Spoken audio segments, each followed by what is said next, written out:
Hi, இன்னைக்கு பார்க்க போகிற ரெசிபி என்னன்னா பாவக்காய் பொரியல். ஃபர்ஸ்ட் அதுக்கு தேவையான பொருட்கள் பார்த்தலாம். நான் பாவக்காய் வந்து 1/4 கிலோ எடுத்திருக்கேன். கொஞ்சம் தின்னாக கட் பண்ணி வச்சுருக்கேன். இந்த பிறகு இந்த சைஸில் கட் பண்ணியிருக்கேன். அப்போ தான் நல்லா வேகும். எண்ணெயில் தான் நம்ம செய்ய போகிறோம், அதனால் கொஞ்சம் தின்னாக கட் பண்ணிக்கோங்க.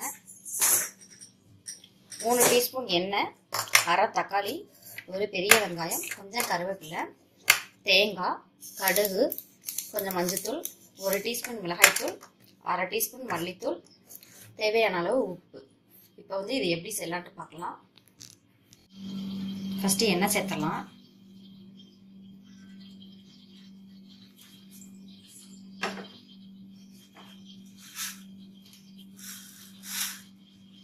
கடுகு உளுந்தம் பருப்பு சேர்த்துக்கலாம்.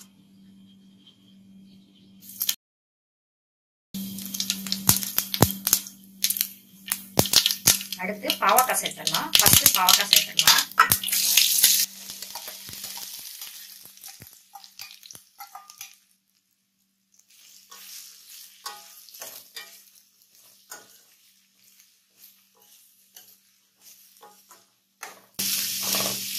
ஃபர்ஸ்ட் ஏன் பாவக்காய் சேர்க்கணும்னா, பாவக்காய் வந்து எண்ணெயிலே நல்லா ஃப்ரை ஆகிறதுனால கசப்பு தன்மையும் போயிடும். ப்ளஸ் வந்து பாவக்காய் வேகிறதுக்கு கொஞ்சம் டைம் எடுக்கும். அதுக்காக ஃபர்ஸ்ட் வந்து பாவக்காயை சேர்த்து அது வேக விடலாம். ஸோ உப்பு சேர்த்துடலாம்.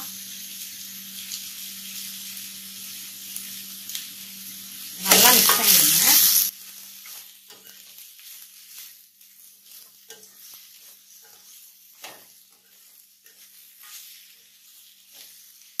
மீடியம் ஃப்ளேம்லேயே வச்சுக்கோங்க.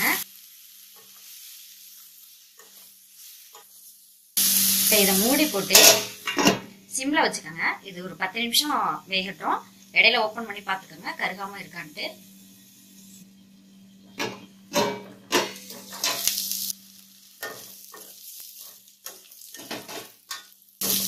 இதில் வெங்காயம் சேர்த்துடலாம்.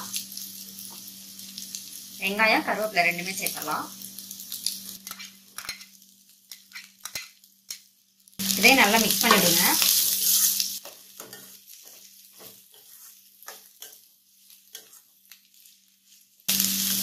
இது வந்து ஒரு 3 நிமிஷம் இருக்கட்டும் வெங்காயம். இப்போ மிளகாய் தூள் சேர்த்துடலாம்.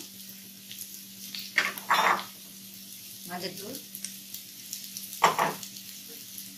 மல்லித்தூள், மிளகாய்த்தூள் உங்க காரத்துக்கேற்ப யூஸ் படுத்திக்கோங்க.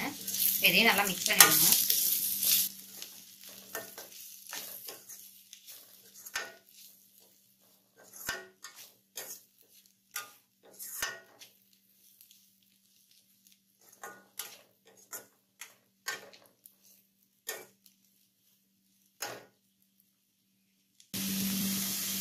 அடுத்து தக்காளி சேர்த்துடலாம்.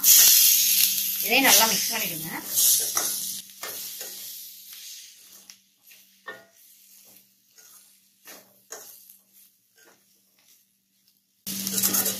இப்போ இதை மூடி போட்டு ஒரு 5 நிமிஷம் வேக விடலாம். சிம்ல வச்சுக்கோங்க.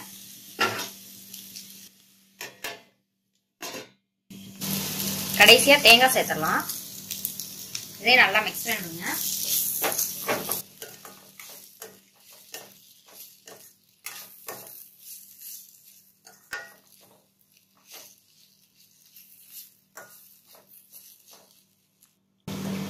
பாவக்காய் பொரியல் ரெடி ஆயிடுச்சுங்க. நல்லா பாவக்காய் எல்லாமே நல்லா வெந்துருச்சு. பாருங்க நல்லா வெந்துருச்சு. நீங்களும் உங்க வீட்டுல இந்த மாதிரி ட்ரை பண்ணி பாருங்க. இந்த வீடியோ பிடிச்சிருச்சுன்னா சேனலை சப்ஸ்கிரைப் பண்ணுங்க. தேங்க்யூ.